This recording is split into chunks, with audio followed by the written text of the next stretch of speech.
Assalamualaikum dan selamat pagi. Okey, kita sambung topik yang semalam iaitu pengiraan bagi ukuran suatu objek. So kita terus pergi kepada soalan yang pertama lah.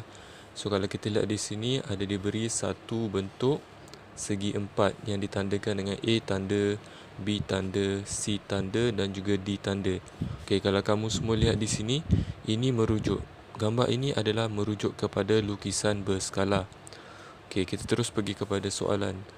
Soalannya adalah cari panjang sebenar BC mengikut skala nisbah 1 kepada 1/2. Ini soalannya. So kita terus pergi kepada langkah-langkahnya lah. Okey. Kalau kita lihat di sini, langkah yang pertama kita akan gunakan rumus skala. Okey, rumus bagi skala bersamaan panjang sisi lukisan berskala B tanda C tanda. So ini B tanda C tanda ini kita rujuk pada gambar rajah di atas inilah. Okey, B tanda C tanda. So nilainya adalah 8 cm. Kemudian dibahagikan dengan panjang sisi objek BC. Ini yang kita nak cari. Objek sebenar, nilai panjang sisi objek BC. Okey, skala dah diberilah. Kalau kamu lihat pada soalan ini, skalanya adalah nisbah 1 kepada 1/2. Okey, kita terus kepada masukkan nilai dalam rumus. Okey, yang pertama sekali, okey, kita tentukan nilai skalanya. Skalanya adalah 1 kepada 1/2. Salin saja 1 kepada 1/2 bersamaan. Okey, panjang sisi lukisan berskala B tanda C tanda adalah 8 cm. Dibahagikan dengan panjang sisi objek BC. Okey, BC ni yang kita nak cari. So kita letak saja BC. Itu langkahnya lah. Langkah yang pertama. Okey, kemudian langkah yang kedua, okey, kita tukarkan nisbah ini, skala ini ke dalam bentuk pecahan.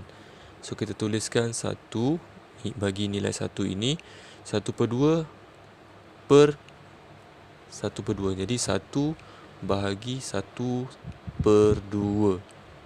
Kita ubahlah nisbah kepada pecahan. Kemudian kita salin saja 8 cm dibahagikan dengan BC. Okey, kemudian langkah berikutnya, okey, kita buat pendaraban silang. B akan didarabkan dengan 1, 1/2 akan didarabkan dengan 8. So akan dapat 1 darab BC 8 cm darab dengan 1/2. So 1 darab BC nilainya adalah BC 8 cm. Okey, darabkan dengan 1/2. So kita akan dapat nilainya adalah 4 cm. Jadi jawapan akhirnya adalah BC bersamaan 4 cm. Maksudnya di sini panjang bagi sisi objek, panjang bagi sisi objek BC adalah sama dengan 4 cm. Okey, itu sahaja jawapannya, jalan pengiraannya.